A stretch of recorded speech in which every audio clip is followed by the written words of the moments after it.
Amém? Deus abençoe, meu amor, vai para cima aí. Amém, glória a Deus, graça e paz, queridos, amém? Bom estar aqui, bom estar com você em mais um culto. Já quero ler com você Marcos capítulo 8, você já pode abrir comigo, 8 do versículo 14 ao 21, nós vamos ler. Você pode ir abrindo, pode deixar até a Bíblia aberta que a gente vai também falar sobre alguns versículos aqui. Minha voz está voltando. Eu saí domingo daqui sem voz, mas o Edu não teve dó, me botou para pregar hoje de novo. E aqui estou. Tá dando para ouvir melhor, né? Marcos 8, versículos do 14 ao 21 diz assim: Os discípulos haviam se esquecido de levar pão, a não ser um pão que tinham consigo no barco. Advertiu-os Jesus: Estejam atentos e tenham cuidado com o fermento dos fariseus e com o fermento de Herodes. E eles discutiam entre si, dizendo: É porque não temos pão. Percebendo a discussão, Jesus lhes perguntou: Por que vocês estão discutindo sobre não terem pão? Ainda não compreendem nem percebem? O coração de vocês está endurecido? Vocês têm olhos, mas não veem? Têm ouvidos, mas não ouvem? Não se lembram quando eu parti os 5 pães para os 5.000?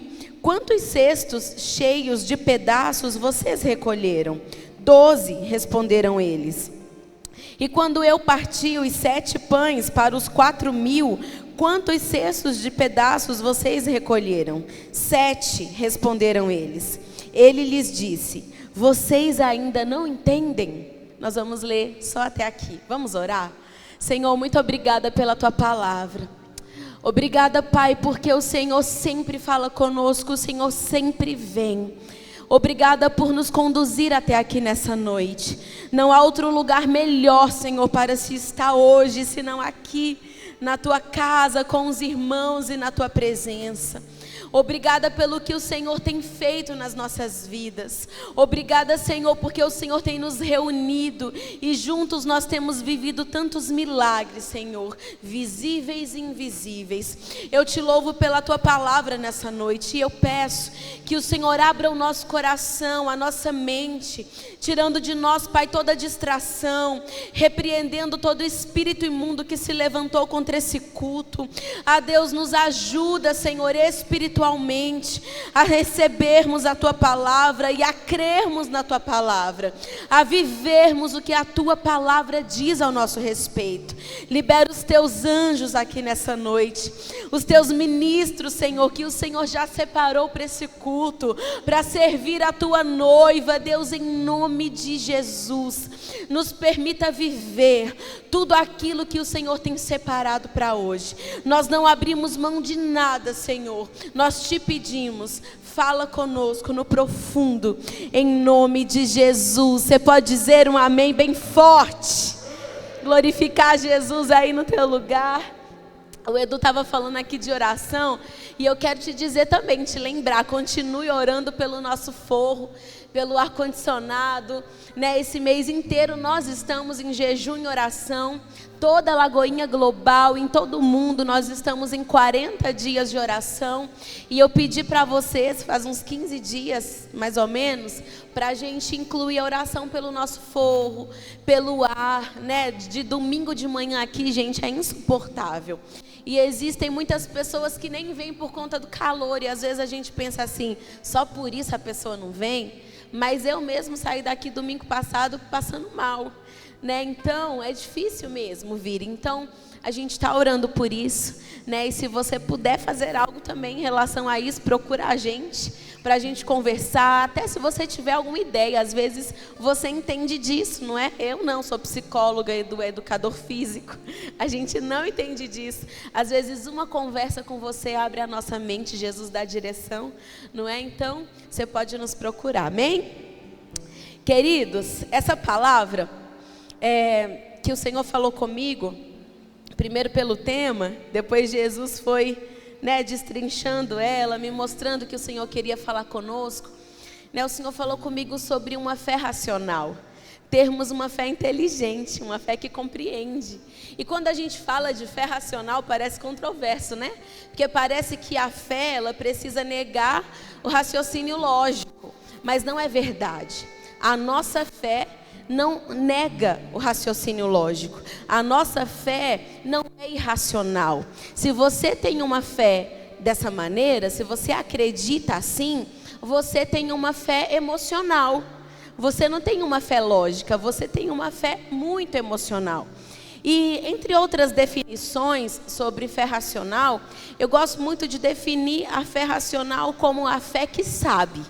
Crê no que sabe, crê no que compreende, naquilo que entendeu, né? E a fé emocional, ela às vezes é até entendida como uma fé fervorosa, uma fé intensa, uma fé que nos momentos de culto ela é evidenciada, mas o problema da fé emocional é que ela passa rápido. A fé emocional é momentânea. Ela vive ali de momentos intensos, de momentos específicos. Nós vamos entender isso aqui, né? Quando a gente começar a navegar pelo que Jesus quer falar conosco. Porque a fé emocional é uma fé ligada aos sentidos. Aquilo que eu posso ver, tocar, sentir. Por isso que ela passa rápido. E a fé racional, de maneira nenhuma, é uma fé fria. Não é uma fé distante, como muitas vezes a gente pensa, né? Fulano é tão frio, aquele crente é tão frio. Não, isso não significa que ele tenha uma fé racional, muito pelo contrário. E aí nós vamos entrar aqui então nessa história, para que a gente possa compreender o que Jesus quer falar conosco, e para que você entenda também que tipo de fé que você tem. Quem sabe não é hoje que tu vive uma transição, né? Então, vamos juntos pensar aqui nessa história, o que está acontecendo aqui em Marcos capítulo 8, nesses versículos que lemos. O que a gente acabou de ler é uma das maiores advertências de Jesus aos seus discípulos. Sabe quando a mãe chama a atenção do filho? Quando puxa a orelha e dá um chacoalhão? É isso que Jesus está fazendo aqui com os discípulos. Porque esses versículos que lemos, eles fazem parte da segunda multiplicação dos pães e peixes. Esse, né, aliás, a nível de curiosidade para você, é o único milagre que Jesus fez, que ele consta nos 4 evangelhos. Mateus, Marcos, Lucas e João escreveram sobre esse milagre, tem registrado nos 4 evangelhos. O que Mateus escreve, Lucas vem lá dar uma complementada. Quando você lê Marcos, né, o que está escrito em Marcos, e vai ler o que está escrito em Lucas e em Mateus, você vê que eles acrescentaram também mais informações. Aqui no capítulo 8 nós estamos lendo a segunda multiplicação já. Marcos relata esse primeiro milagre, a primeira vez que Jesus multiplica os pães, no capítulo 6. Então está pertinho, né? Do capítulo 6 para o capítulo 8. Deus faz o milagre 2 vezes. E nas 2 vezes em que Jesus faz esse milagre, algo me chamou a atenção, que é a falta de entendimento desses discípulos.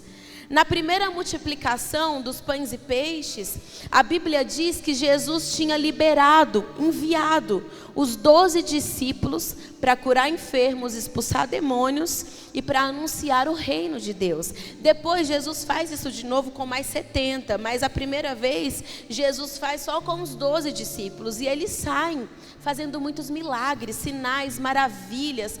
E a Bíblia diz que eles ficam cansados. Se você ler a primeira multiplicação no capítulo 6 do Evangelho de Marcos, vai dizer que era tanta gente passando por ali que os discípulos não tinham tempo de comer. Eles estavam muito cansados de atender o povo.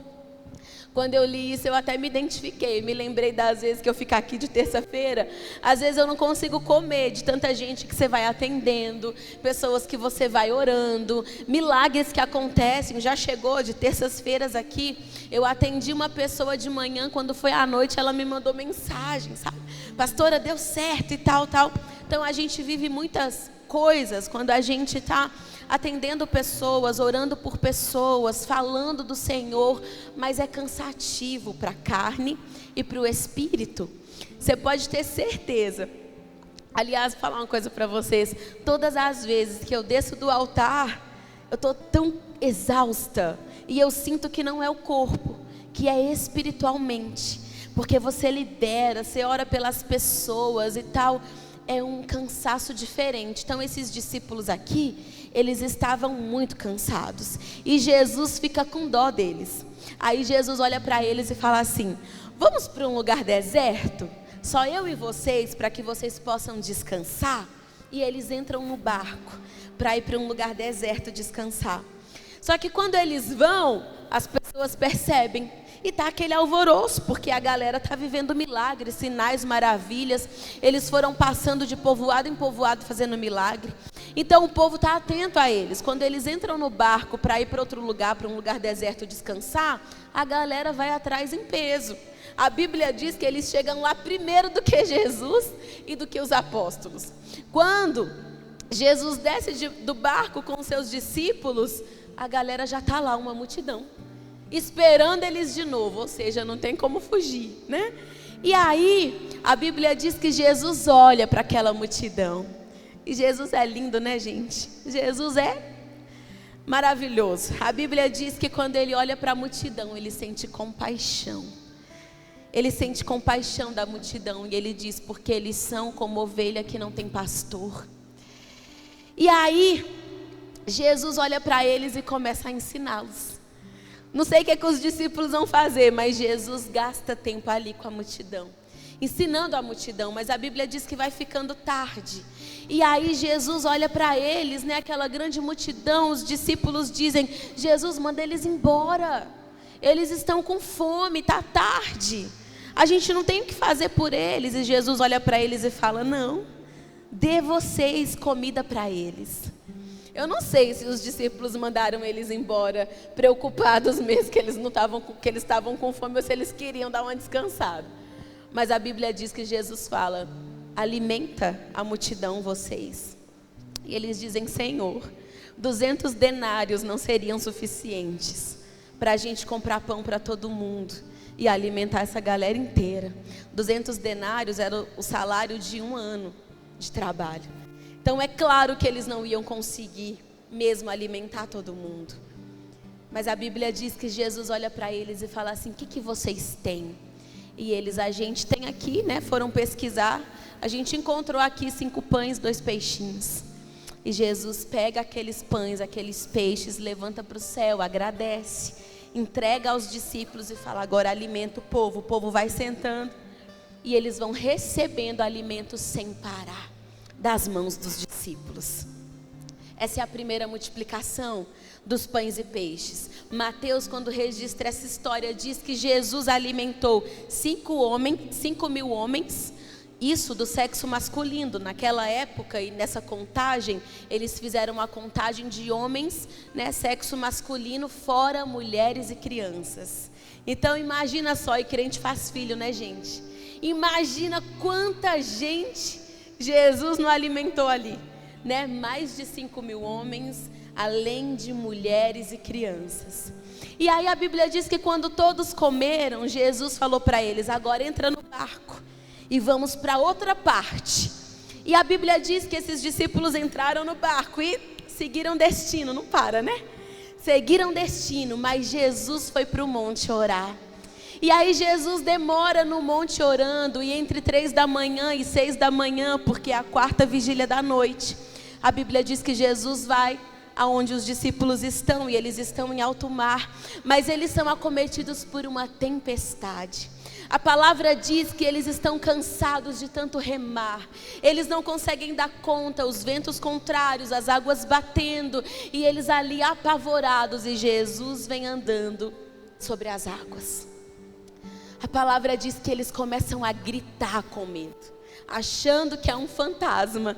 E Jesus grita de lá: não temam, sou eu, E aí Pedro, afoito, né? Mateus registra isso, Marcos não registra, mas Mateus registra que Pedro olha para ele e fala: mestre, se és tu, me chama também para eu andar sobre as águas. E aí Jesus olha para ele e fala: então vem. A Bíblia diz que quando ele pisa na água, ele começa a andar sobre as águas. Mas aí a palavra vai dizer que Pedro começa a ficar com medo, porque o vento começa a bater. Ele começa a andar para o redor, olhar para o redor dele e falar: Jesus amado, o que eu estou vivendo aqui? E ele começa então a afundar. E aí quando eu estava lendo essa parte, o Espírito Santo já começou a falar comigo a respeito disso. Porque Jesus me disse, essa fé de Pedro era uma fé emocional. Porque quando ele começa a olhar para as circunstâncias, ele então começa a afundar. E a fé emocional é essa fé que mesmo vivendo milagres a gente duvida. Mesmo vivendo milagre ali naquele momento, em cima das águas, Pedro começa a duvidar de tudo, a questionar, a duvidar da palavra de Deus que tirou ele do barco e que colocou ele andando ali sobre as águas. Então essa é a fé emocional. A fé que quando olha as circunstâncias, ela pode ser sustentada ou ela pode vir a afundar.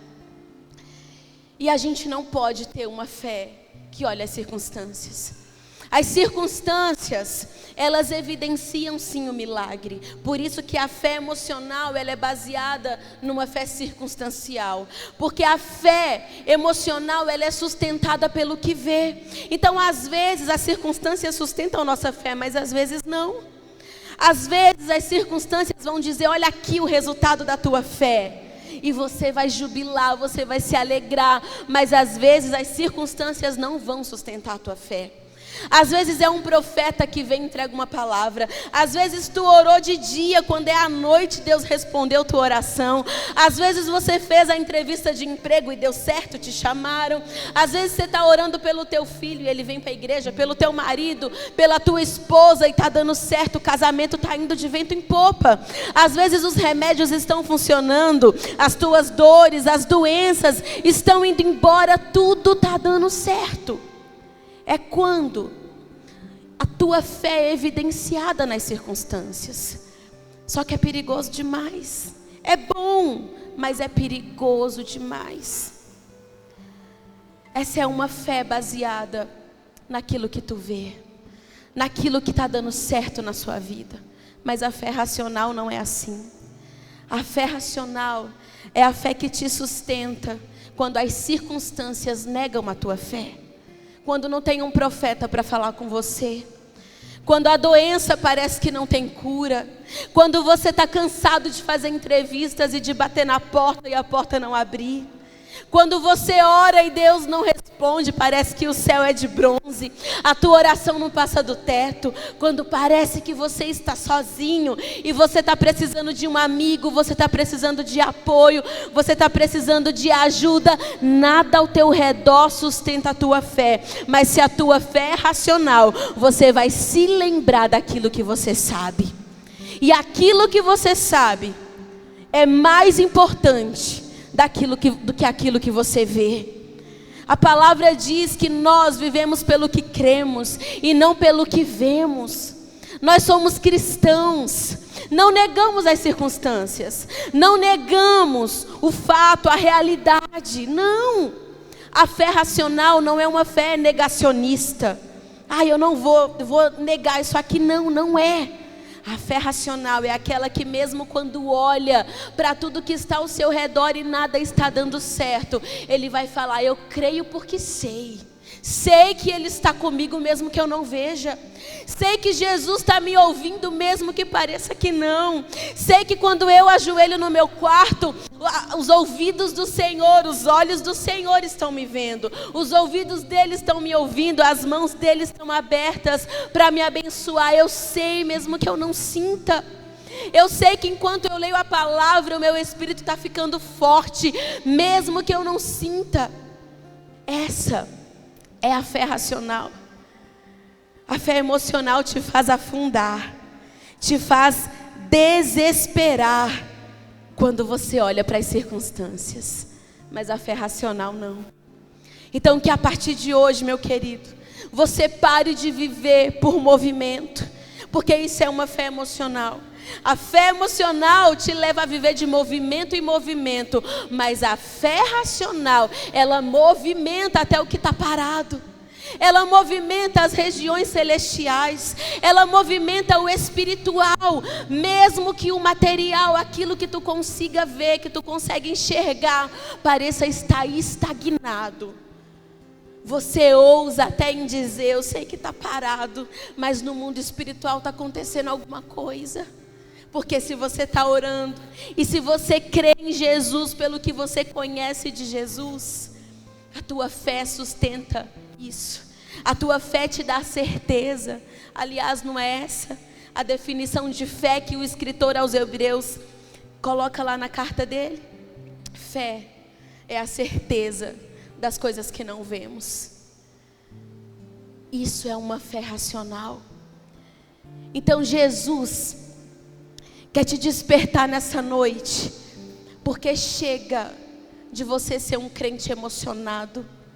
É muito bom ter uma fé fervorosa, mas não uma fé que é vulnerável, que tremeu um pouquinho, tu abandonou o caminho.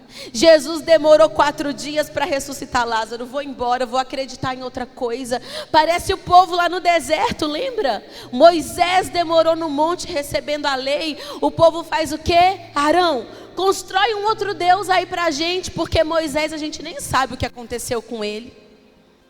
É uma fé que não se sustenta, que não sabe ouvir um não da parte do Senhor, que não sabe insistir em oração. É uma fé com prazo de validade. E a fé racional é totalmente contrário. O que está acontecendo aqui com Pedro, pastora? Quando Pedro afunda, Jesus traz ele de volta. E aí Jesus entra no barco com Pedro. E a história vai nos dizer, na primeira multiplicação dos pães ainda, que os ventos então se acalmam, tudo fica quieto. E sabe o que acontece? Os discípulos ficam espantados. A Bíblia diz que quando Jesus pisa no barco e os ventos se acalmam sem Jesus nem repreender, os discípulos ficam admirados. Mas algo que saltou aos meus olhos nesse relato também é que Marcos escreveu porque eles não entenderam o milagre da multiplicação dos pães. O coração deles estava endurecido. É esse o termo que Marcos usa. Eles acabaram de viver um milagre, gente. E aí Marcos diz, o coração deles estava endurecido, eles não entenderam o milagre. Eles tinham olhos e não percebiam, ouvidos e não entendiam. Pastor, eles não entenderam o milagre. Aí a gente vai entrar aqui na mesma dos apóstolos, porque Jesus usa isso de maneira metafórica quando ele fala, tem olhos e não veem, tem ouvidos e não ouvem. Jesus quer dizer, vocês têm uma insensibilidade espiritual muito grande. Parece que vocês não estão conectados com o Espírito Santo. Jesus não está falando de olhos carnais e nem de ouvidos carnais. Jesus não está falando daquilo que é visível aos meus olhos carnais. Ele está falando, vocês precisam compreender as coisas espirituais. Porque o homem natural compreende as coisas naturais e não compreendem as coisas do Espírito. Mas o homem que é espiritual a tudo discerne. Só que esses discípulos aqui estão vivendo isso e não estão entendendo o que estão vivendo. Insensibilidade espiritual mostra que a nossa fé é emocional. A fé emocional vive de milagres. A fé racional gera milagres. A fé emocional é evidenciada nas experiências dos cultos, num bom louvor, numa palavra pentecostal. Mas a fé racional não. A fé racional é evidenciada no secreto, na tua constância, em como você lida com as dificuldades do teu dia a dia. A fé emocional é uma fé que é sustentada pelas conquistas. Quando tudo está dando certo, estou com Jesus. Mas a fé racional não. A fé racional é o que te sustenta e não te deixa desesperar diante das dores e das dificuldades da vida. Aí você pode dizer como Jó disse, eu sei. Ele não disse eu sinto, eu percebo. Ele disse eu sei que o meu Redentor vive e que por certo se levantará sobre a terra. Você precisa declarar o que você sabe quando as circunstâncias não sustentam a sua fé. É isso que vai te diferenciar de ser um evangélico de modinha, de ser gospel. É isso que vai te diferenciar. Você não pode ter uma fé emocional. É bom demais sentir arrepio, sentir o Espírito, ver as coisas espirituais. Participar do mover de Deus no culto é uma delícia, eu amo isso, você sabe. Mas é bom demais ter a certeza de quem Jesus é, na calmaria, de frente com as dores, nas dificuldades da vida, esperando o momento certo de você viver aquilo que você espera, ou não virando a casaca quando Jesus te fala não, porque pode ser essa a resposta do Senhor para você. Tem gente que pensa o seguinte, pastora, eu posso esperar até 10 anos, se Jesus fizer na minha vida está ótimo, e se Ele não fizer? Se não for para Jesus, não fazer. Se não for para você não viver o que você almeja, seja em 10, em 20, em 30 anos. Se for para Deus olhar para você e falar o que Ele falou para Paulo, Paulo, eu não vou tirar o espinho da tua carne, não adianta orar. A minha graça te basta, convive com isso, chupa essa manga. E aí Paulo olha e fala, por isso eu me glorio nas minhas fraquezas, porque então quando eu estou fraco, eu estou forte. É importante demais você ter uma fé racional. Você crê em quem você sabe que Jesus é. Aí nós chegamos aqui então na segunda multiplicação dos pães. E é interessantíssimo, é a segunda vez que Jesus faz o mesmo milagre. E o povo não está entendendo nada. A Bíblia diz que dessa vez, Jesus está há 3 dias no deserto com o povo, ensinando lá o povo. E aí Jesus faz a mesma pergunta para os discípulos. E aí, bora alimentar eles? Os discípulos falam a mesma coisa, gente. Não é possível, a gente não tem pão suficiente. E ficam ali discutindo sobre isso. Às vezes a gente olha para os discípulos e fala, meu Deus, que falta de fé. E se fosse tu no lugar deles? Será que você pode aplicar esse conceito para os seus dias?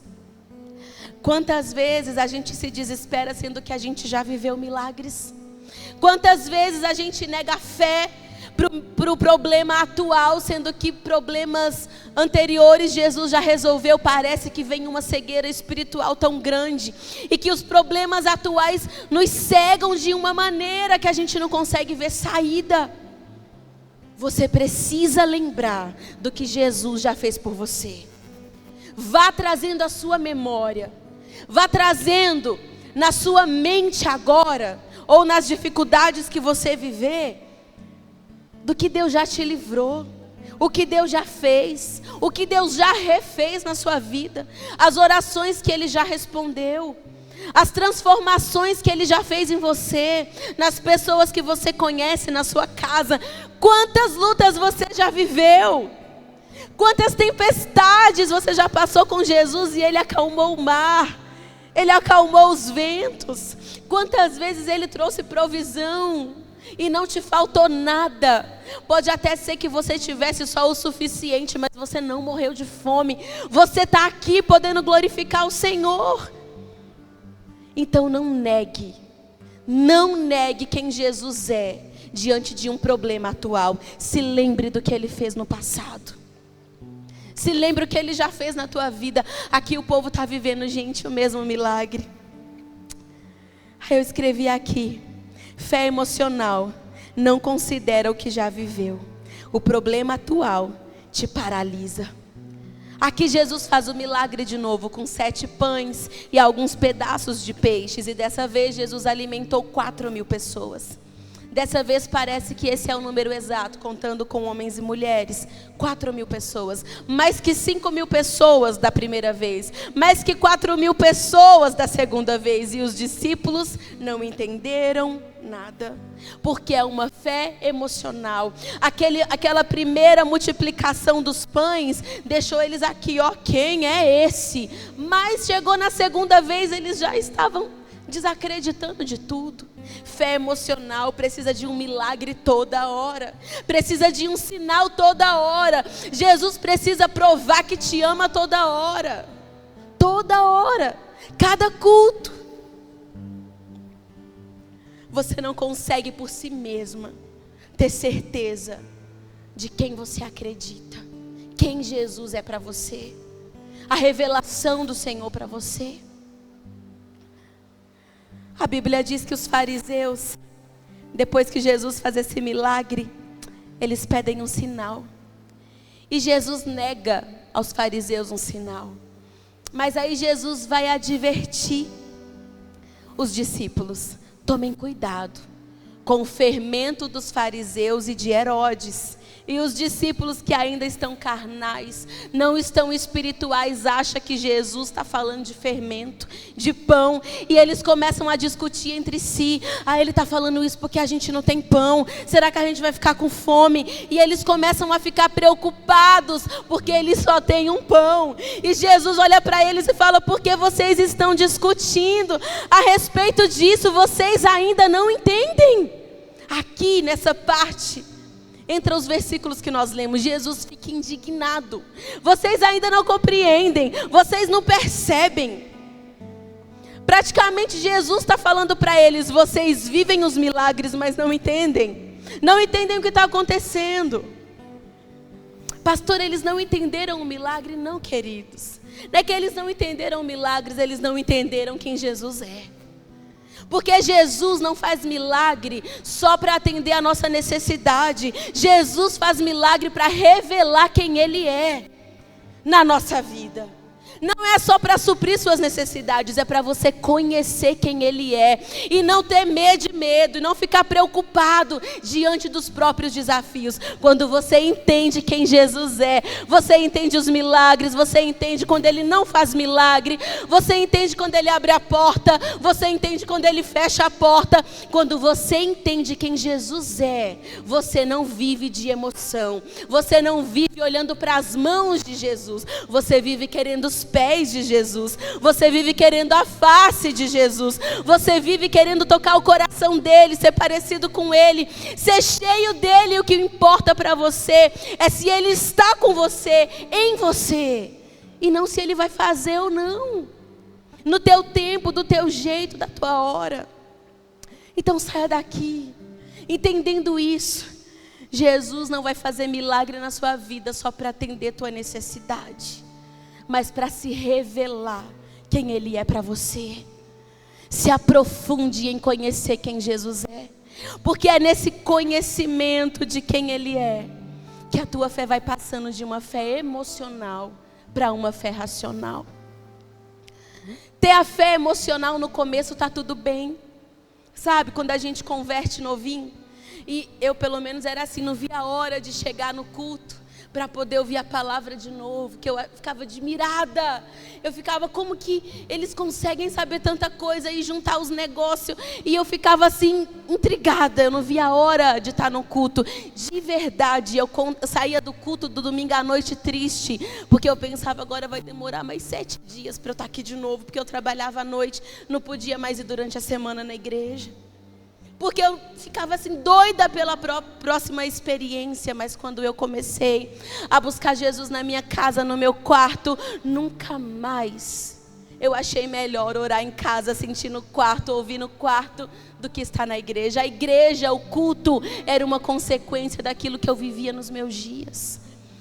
É para esse nível agora de compreensão que Jesus está te chamando a viver. A compreensão de quem Jesus é fará com que a tua fé seja racional, porque agora você não crê mais apenas no que Ele faz, mas em quem Ele é para você. E isso começa a fazer sentido na tua vida. A Bíblia diz que aqui ainda com os discípulos, No versículo 18, Jesus diz: vocês têm olhos, mas não veem, têm ouvidos, mas não ouvem, vocês não se lembram. Mais uma vez, Jesus é obrigado a relembrar os discípulos, a tocar na memória deles. Vocês não se lembram? Jesus começa a falar com eles: quando eu fiz o milagre da primeira vez, quantos cestos sobraram? 12. E da segunda vez, quantos sobraram? 7. Pois é, eu não estou falando de pão. Jesus estava falando da hipocrisia dos fariseus, do ensino dos fariseus, que é como um fermento, que basta uma pitada que leveda toda a massa. E Jesus estava usando essa metáfora para falar com eles: tomem cuidado. Mas eles não estavam entendendo nada. Eles estavam preocupados com pães, com os peixes, com a fome deles. Mas Jesus está te falando hoje aqui, querido. Se você está aqui comigo ouvindo essa palavra, o que Jesus está falando para você é: para de olhar para as tuas circunstâncias, para de viver de culto em culto, querendo uma nova experiência a cada vez, para de ficar vulnerável quando as tempestades da vida te encontrarem, para de negar a tua fé, para de pedir uma confirmação todas as vezes, para de me perguntar se eu te amo, se eu estou com você, se eu estou vendo, se eu estou ouvindo. A partir de hoje, você precisa crer no que eu sou, em quem eu sou, e se lembrar do que eu já fiz na sua vida. Porque se você rememorizar tudo que eu já fiz na sua vida, você terá respostas para os questionamentos que hoje você se faz. Se você começar a lembrar da palavra, das histórias bíblicas, você vai ter resposta para cada pergunta que você se faz. E aí você vai amadurecendo. E quando você se torna um filho maduro, querido, é uma nova dimensão que o Senhor te leva. Eu escrevi aqui o seguinte: o que Jesus já fez na tua vida era para apontar para quem Ele é para você. Mas agora que você já sabe quem Jesus é, a compreensão de quem Jesus é para você é que vai apontar os novos milagres que você vai viver. A compreensão do que Jesus é para você é que vai te levar num novo nível de fé, de maturidade, de posição, de experiência com Deus, de experiência até de culto. Mas agora é um novo nível de fé, um novo nível de compreensão. Porque você precisa ser como foi Sadraque, Mesaque e Abednego. Você se lembra da história desses meninos? A Bíblia diz que o rei tinha feito uma estátua. E aí todo mundo tinha que se ajoelhar diante daquela estátua. Senão eles seriam lançados numa fornalha ardente e eles morreriam na hora. A palavra diz que todas as vezes que tocasse ali trombeta, era para todo o povo se ajoelhar. Mas Sadraque, Mesaque e Abednego não se prostravam. E aí a Bíblia diz que o rei chega até ele e fala o seguinte: olha, nós vamos tocar de novo aqui. Nós vamos tocar de novo os símbolos, todos os instrumentos de música. E aí quando você ouvir o som, você vai se ajoelhar aqui. E eles dizem: não, a gente não vai se ajoelhar. Nós não vamos nos ajoelhar diante da estátua. Porque fica sabendo, ó rei, que o nosso Deus tem poder para nos livrar do fogo da fornalha. Mas ainda que Ele não faça, nós não nos ajoelharemos. Essa é a resposta de quem crê em quem Deus é.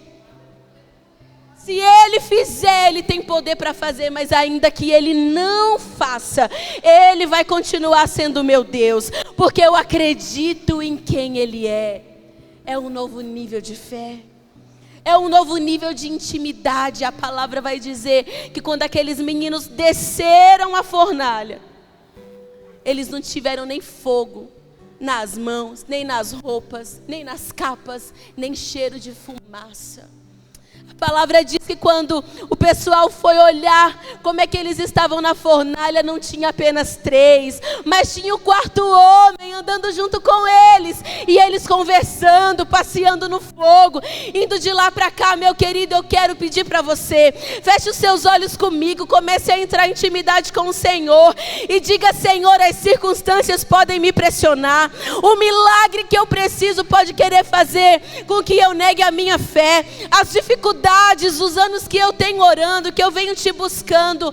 Oh, Pai, até a pequena fé que eu tenho, o fato de eu ter me convertido há pouco tempo, o fato de eu não te conhecer ainda no profundo, fazem com que eu seja vulnerável, volúvel na minha fé. Mas a partir de hoje, declare isso para o Senhor. Diga: eu quero falar como Jó, não apenas que os meus ouvidos te escutem, mas que os meus olhos te vejam. Eu quero te conhecer como o Senhor é, não mais como um espelho embaçado. Comece a dizer para Ele: Senhor, tira da minha mente o véu que tampa o meu entendimento. Me dá uma fé firme, uma fé alicerçada na palavra, no nome de Jesus. Você precisa ser essa pessoa, porque os lugares e os novos níveis que o Senhor deseja te levar depende do teu crescimento espiritual. Jesus não vai te levar a viver coisas maiores se a tua fé ainda está aqui. Se você, como diz o apóstolo Paulo aos Coríntios, ainda precisa de leitinho, Jesus quer te dar um alimento forte. Ele quer te dar carne, Ele quer te dar um alimento que sustenta. Então para de ser essa pessoa que duvida de quem Ele é por uma demora, ou por um não, por uma dificuldade, por uma escassez, por uma falta. Eu estava hoje de manhã, o Edu contou aqui para vocês, mas eu estava hoje de manhã acompanhando o caso da minha mãe. Amanhã cedinho eu estarei lá com ela. Mas aí, eu estava até contando para a Thalita ali no fundo. Falei: Thalita, hoje eu não queria nem pregar, porque eu estava tão quietinha na minha, orando, falando com Deus. Mas o Senhor já tinha colocado esse tema no meu coração. Talvez até pelo momento em que eu estou passando. E eu falei assim para ela, mas eu não quis, sabe assim, ir atrás, esmiuçar a palavra. Eu queria ficar só orando ali na minha. E eu falei: Edu, por que você me colocou para pregar logo, né, quarta-feira? Por que tu não vai lá pregar? Eu tô até rouca. E ele: não, vai lá e tal. E ficou me incentivando a vir. Eu falei: tá bom. Aí acordei hoje cedo, comecei a orar pela minha mãe, comecei a folhear a Bíblia, ler a palavra. E veio toda a palavra, aquilo que o Senhor queria falar conosco nessa noite. Mas aí, eu comecei a orar pela minha mãe, porque as notícias que as minhas irmãs estavam mandando não eram boas. Eram notícias ruins, né? De uma expectativa péssima. E aí eu me lembrei da palavra de domingo também. Já comecei a orar, repreendendo a expectativa de Satanás, os planos do diabo. E comecei a orar.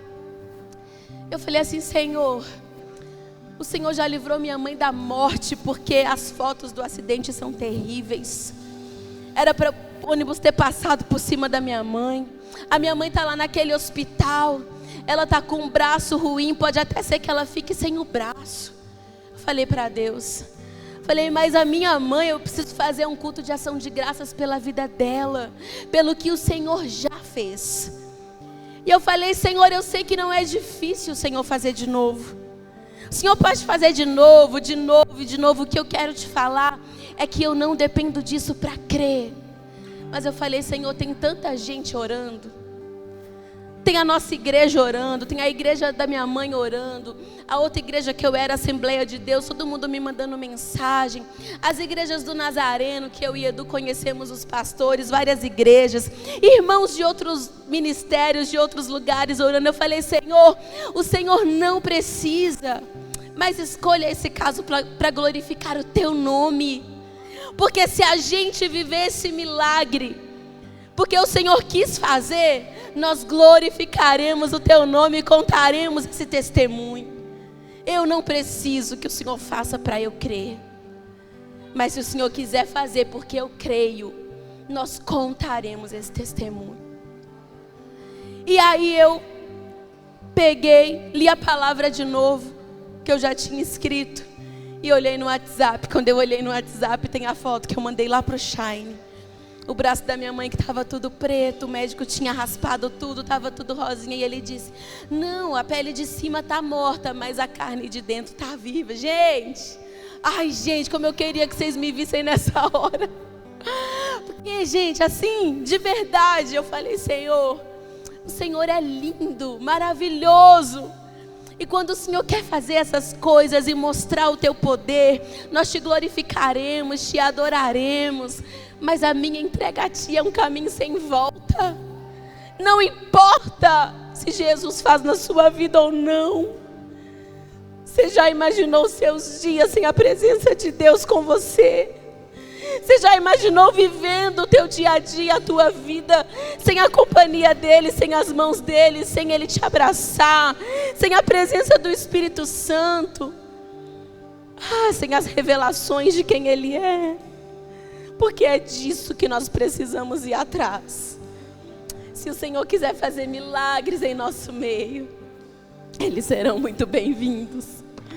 Mas se Ele não quiser fazer, nós não vamos parar de crer que Ele está no controle.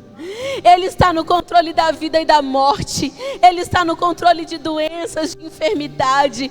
Ele está no controle de Satanás, porque Satanás tem um limite. A tua vida não é bagunça não, querido. Tu não é tão sem dono. Satanás só faz na sua vida aquilo que o Senhor deixa. Permite, porque Ele sempre tem um propósito. Então não fica desesperado. Você vai levantar do teu lugar. Você pode se colocar em pé comigo, nós vamos cantar.